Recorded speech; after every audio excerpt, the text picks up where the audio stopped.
ustedes el pastor Jack Fontaine.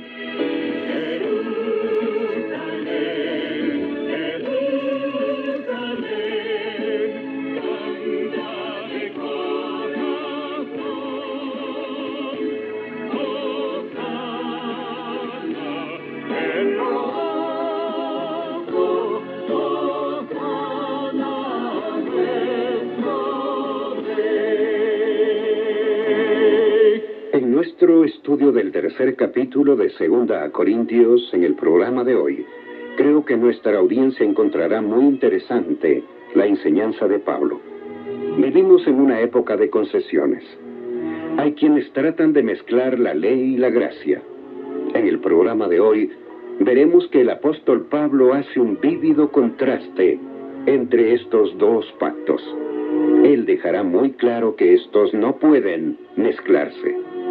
Por favor, permanezca en nuestra sintonía en la hora del discipulado.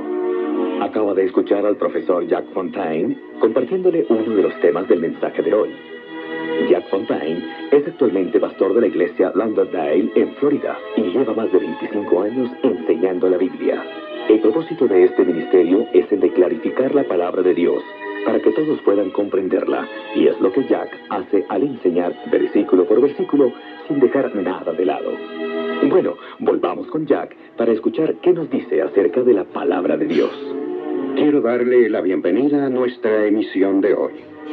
Si su Biblia está abierta, empezaremos en el versículo 1 del capítulo 3 de 2 Corintios. Por supuesto, aprecio el hecho de que se una a nosotros en este día y confío que nuestro mensaje sea significativo para usted en su vida espiritual. Pero antes busquemos al Señor Jesús en una palabra de oración. ¿Qué tal si me acompaña? Hablemosle al Señor y digámosle: Señor Dios, mientras estudiamos este asombroso tercer capítulo, pedimos tu sabiduría y tu gracia, Señor. Te agradecemos por ello, porque oramos en el nombre de Jesús. Amén y amén. En el segundo capítulo de esta carta, el apóstol Pablo nos comparó con esclavos de amor que siguen al Señor Jesucristo, a quien equipara con un general conquistador. Como dijimos la vez pasada, así es como Pablo ilustraba su ministerio. De la misma manera que un general romano hubiera tenido un desfile por las calles de Roma a su regreso de una conquista. Así también sucede con nosotros. Seguimos al Señor Jesús mientras Él marcha triunfante por este mundo, y le contamos al mundo perdido sobre el camino de salvación. Donde quiera que vaya nuestro general conquistador, conquista y gana gente para sí mismo. Nos hemos convertido en esclavos de amor que hacen la corte en esta procesión. Así es como Pablo describe su ministerio. Él dice en el versículo 14, pero gracias a Dios que nos lleva siempre en triunfo. Les menciono esto porque es un trampolín en el estudio de hoy y creo que nos da algo de contexto conforme empezamos el capítulo 3. Leamos. ¿Acaso comenzamos otra vez a recomendarnos a nosotros mismos? ¿O acaso tenemos que presentarles o pedirles a ustedes cartas de recomendación, como hacen algunos? Ustedes mismos son nuestra carta, escrita en nuestro corazón, conocida y leída por todos. El apóstol Pablo pregunta a la iglesia: ¿comenzamos otra vez a recomendarnos a nosotros mismos? ¿Necesitamos tener cartas de la iglesia de Jerusalén como los falsos maestros las tienen? ¿Necesitamos probarles a ustedes nuestro valor por medio de cartas? Eso es básicamente lo que pregunta. Pablo se defiende ante la iglesia de Corinto. Los falsos maestros de Jerusalén, los judaizantes, dijeron algo así: el hermano Pablo es un hombre simpático, pero no tiene cartas de recomendación como nosotros. Sin duda, en ese punto ellos abrían su portafolio o su hoja de vida, mostrándoles cartas de personas o escuelas donde se educaron. Pablo no fue al seminario bíblico como yo lo hice. Solo es un laico. Tampoco es uno de los 12 apóstoles originales. Ellos intentaban rebajar a Pablo mientras se exaltaban a sí mismos. Pablo responde al preguntar a los corintios sus propios conversos. Esa es la manera en la que necesitamos probarnos a nosotros mismos ante ustedes. ¿Debemos tener cartas como los falsos maestros? Él responde a su propia pregunta diciendo, no, ustedes son nuestras cartas. Ustedes, muchachos, son la prueba de mi ministerio. Ustedes fueron salvos a través de mi ministerio. Y sus vidas transformadas son la prueba de que mi ministerio tiene su origen en Dios. Los frutos del Espíritu, el amor y el gozo y la paz que ustedes muestran, son las pruebas de que mi ministerio es real. Amigo, amiga, permítame asegurarle absolutamente que estos falsos maestros pueden haber tenido muchas cartas de recomendación de gente bien ubicada, pero su ministerio no podía producir el fruto del Espíritu en la vida de nadie. Ellos predicaban la ley de Moisés, no la gracia de Dios, y la ley de Moisés nunca produce fruto en la vida de nadie. El apóstol Pablo era un hombre que conocía a Dios íntimamente, que caminaba con Dios y predicaba un mensaje orientado al evangelio que producía vida y fruto en las vidas de aquellos a quienes él ministraba. Escuchemos cómo Pablo continúa en los versículos del 3 al 5. Es evidente que ustedes son una carta de Cristo, expedida por nosotros, escrita no con tinta sino con el Espíritu del Dios viviente, no en tablas de piedra sino en tablas de carne, en los corazones. Esta es la confianza que delante de Dios tenemos por medio de Cristo.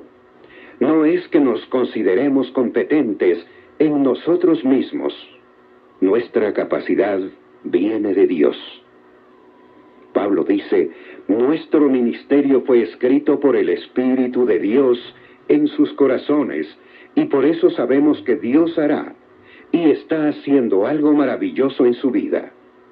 El apóstol Pablo trajo a la gente a una relación con el Dios vivo, y tenía la confianza de que Dios iba a hacer algo maravilloso en sus vidas, de que Dios iba a transformarlos.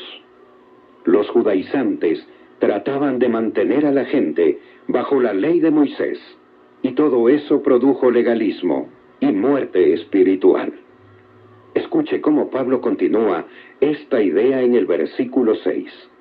Él nos ha capacitado para ser servidores de un nuevo pacto, no el de la letra sino el del Espíritu, porque la letra mata, pero el Espíritu da vida. Pablo dice, Dios es el que nos ha hecho competentes como ministros del nuevo pacto. Operamos exclusivamente por la gracia de Dios, ministrando el nuevo pacto al mundo. Predicamos a Cristo y a Él crucificado. El nuevo pacto del que habla es el que capacita al hombre para estar correctamente relacionado con Dios. El antiguo pacto no podía hacer esto porque producía muerte. A esto es a lo que Pablo se refiere cuando dice la letra mata. ¿Qué quiso decir exactamente con eso? Tomaré un poco de tiempo para explicarles. Oí que alguien afirmaba, la letra significa la palabra de Dios, así que no deberían pasar demasiado tiempo leyendo la Biblia, porque eso le matará espiritualmente. Mi respuesta ante esto es tonterías. El Señor Jesús dijo en relación a la palabra de Dios, mis palabras son espíritu y son vida. Usted no puede gastar demasiado tiempo estudiando la palabra de Dios. Eso es imposible. Nunca es demasiado. Aquí la palabra letra no se refiere a la palabra de Dios, sino a los 10 mandamientos. Los 10 mandamientos que Moisés trajo del monte Sinaí. En efecto, se escribieron letras en esas tablas de piedra, y cada letra era un mandamiento. Pablo dice, esos 10 mandamientos les matarán espiritualmente si tratan de ganar justicia por medio de ellos. Lo que discutimos es muy significativo, porque el mundo está empapado de falsas enseñanzas con respecto a la ley. Si yo tuviera a estos falsos maestros y al apóstol Pablo parados en esta habitación conmigo, y yo les preguntara a ambos qué enseñaban en cuanto a lo que una persona tenía que hacer para llegar al cielo, sus respuestas serían muy diferentes. Los maestros responderían, tienes que aceptar a Jesucristo como tu Salvador.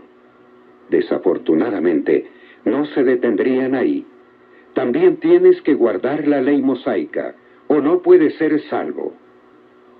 Suena bueno y piadoso, pero si usted cree en esta mentira, mi amigo y mi amiga cristiano, nunca llegará a conocer a Dios de una manera personal.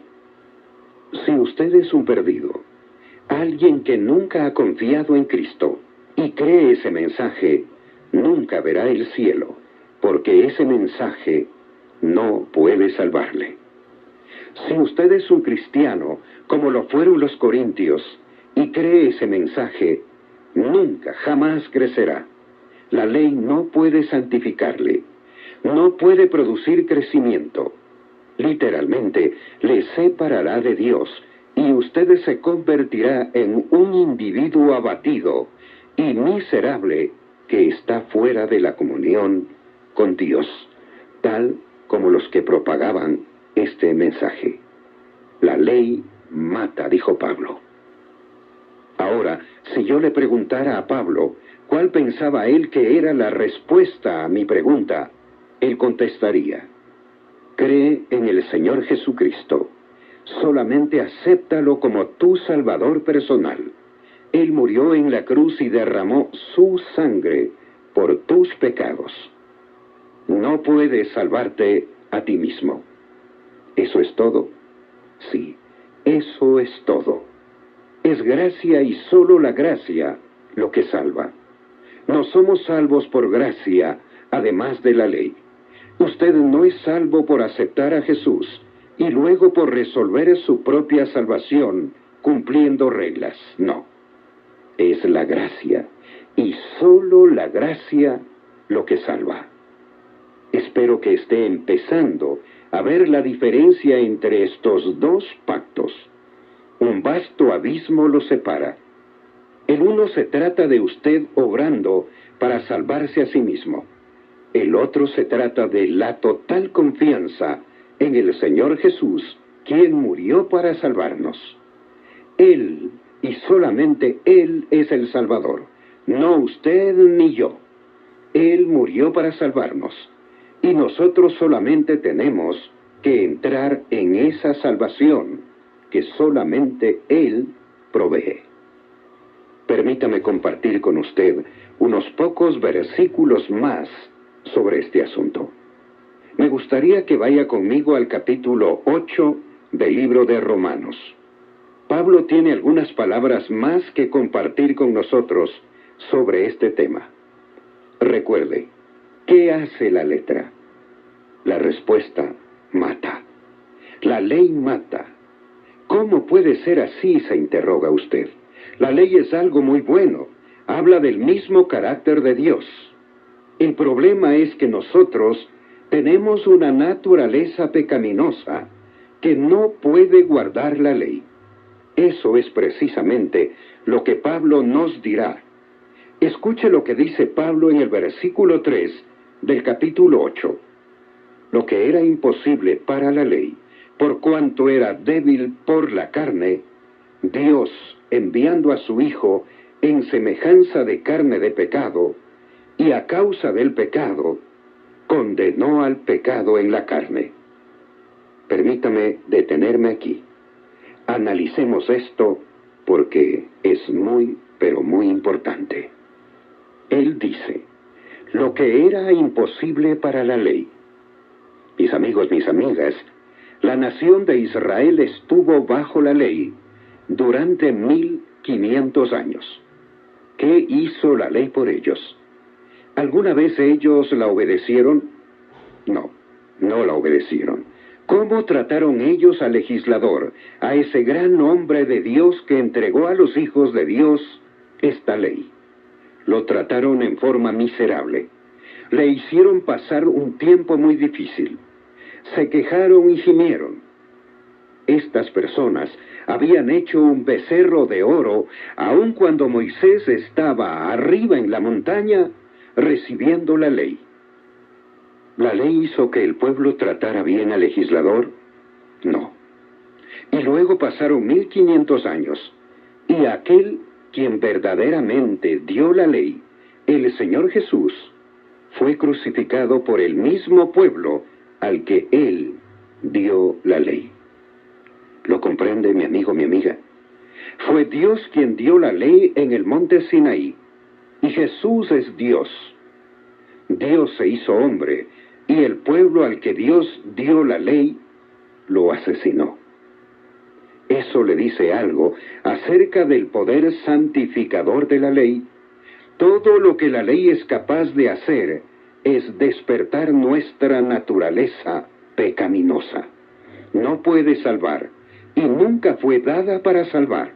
Fue dada para mostrarnos lo pecadores que somos. Es como un espejo. Si usted está sucio y se acerca a un espejo, el espejo puede mostrarle que su cara está sucia, pero no puede limpiarla. Necesita el lavabo debajo del espejo para lavarse. Es la sangre de Cristo la que limpia y perdona, no la ley. Pablo dice, lo que era imposible para la ley, por cuanto era débil por la carne. ¿Se dio cuenta usted, mi amigo, mi amiga? No hay nada malo con la ley, pero algo anda mal con nosotros.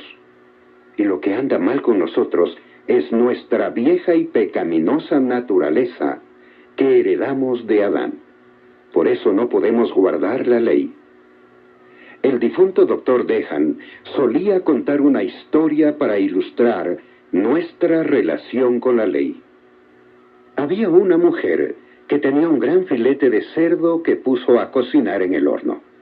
Mientras lo estaba cocinando, una de sus amigas la llamó por teléfono. Su amiga era lengua larga y habló al oído de esa mujer. Habló, como se dice comúnmente, hasta por los codos. Mientras tanto, el filete de cerdo se estaba cociendo de más. De pronto, ella olió algo en el ambiente, así que se excusó de la conversación y colgó. Entró a la cocina, abrió el horno y encontró que el filete se había cocinado de más. Tomó un tenedor de plata genuina y lo insertó en el filete para sacarlo de la cazuela. ¿Sabe usted lo que sucedió? Nada. El tenedor entró bien y salió bien sin el filete. El filete estaba tan suave y débil porque estaba demasiado cocido, así que el tenedor no tenía de qué agarrarse. Amigos, amigas, no había nada de malo con el fino tenedor. El problema era el filete. Ella no pudo sacarlo del horno porque estaba demasiado débil para agarrarse del tenedor. ¿Ve usted la analogía? El tenedor es la ley. No hay nada malo en ella. Es de plata genuina, pero no podrá sacar el filete del horno por la debilidad del filete. El filete representa mi vieja naturaleza y su vieja naturaleza. La ley simplemente no puede salvarnos, pero no porque no sea buena. Es buena, pero nosotros no. Ese es el problema. La ley es débil por la carne. Si esa mujer viniera con una gran espátula y la deslizara bajo el filete, pudiera levantarlo sin problema. Es como la gracia. Eso es lo que hace la muerte de Jesús en la cruz. Nos salva porque no tiene nada que ver con la carne. Así como la espátula va por debajo, levanta la carne y la saca, así sucede con la gracia. Es una analogía doméstica, lo reconozco, pero no es mala, ¿verdad? Ahora vea conmigo el versículo 7 del capítulo 7 de Romanos y veremos la misma verdad reiterada una vez más. ¿Qué pues diremos? ¿La ley es pecado? No, de ninguna manera, no es pecado. Pero yo no conocí el pecado sino por la ley, y tampoco conocería la codicia si la ley no dijera, no codiciarás. Pero el pecado, aprovechándose del mandamiento, produjo en mí toda codicia, porque sin la ley el pecado está muerto. ¡Qué gran verdad! Lea el versículo 8 otra vez.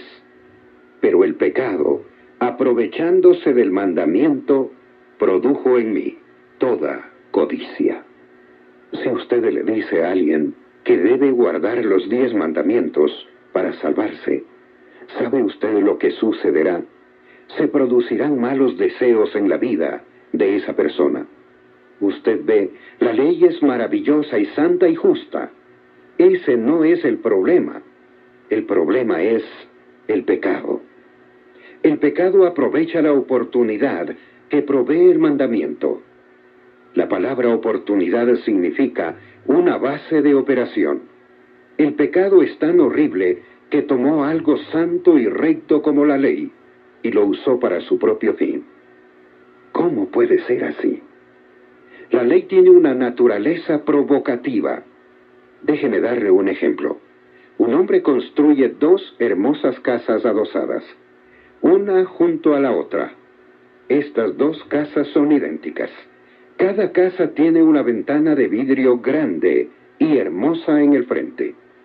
En el césped de una de las casas, imaginemos que el hombre pone un letrero que dice, no rompa el vidrio. Déjeme preguntarle algo. ¿La ventana de cuál de las 2 casas cree usted que va a romperse primero? ¿La de la casa con el letrero o la de la casa que no tiene el letrero? Usted sabe la respuesta.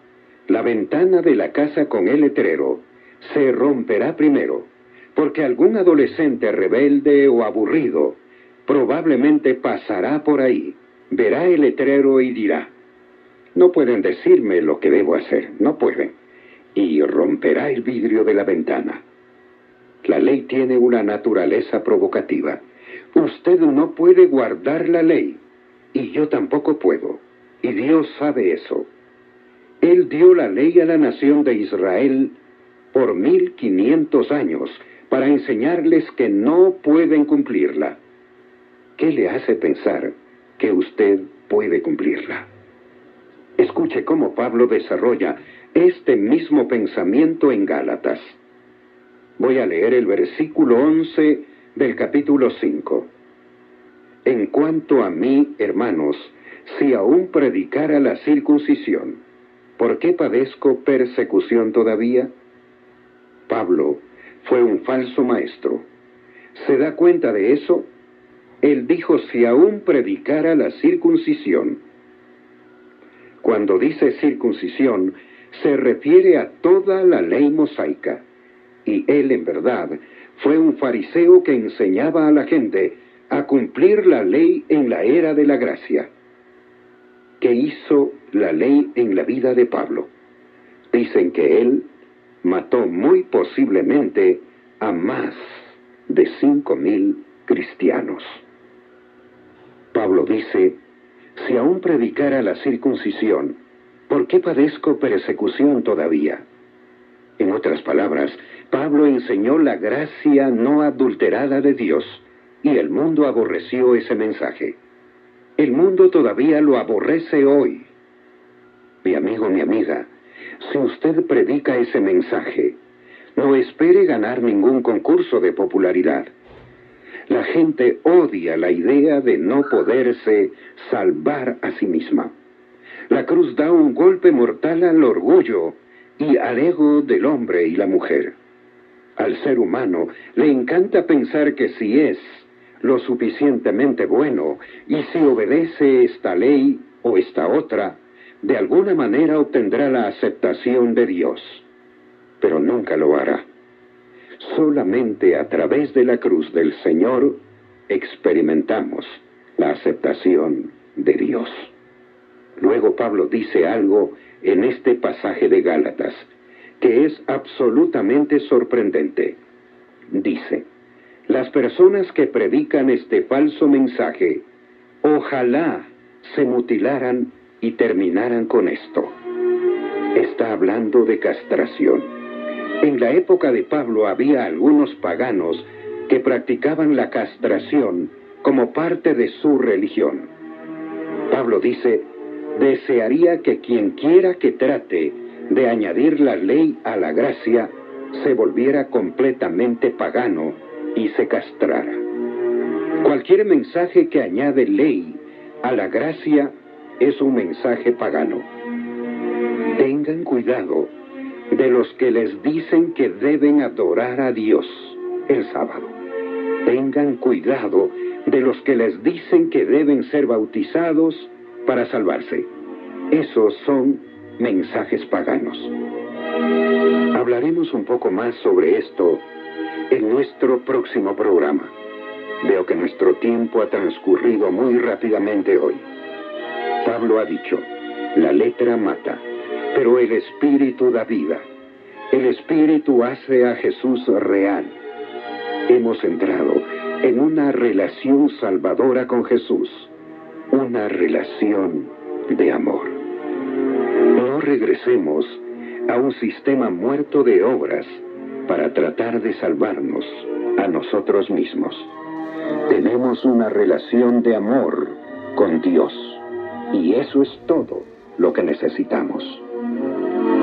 Gracias por acompañarnos.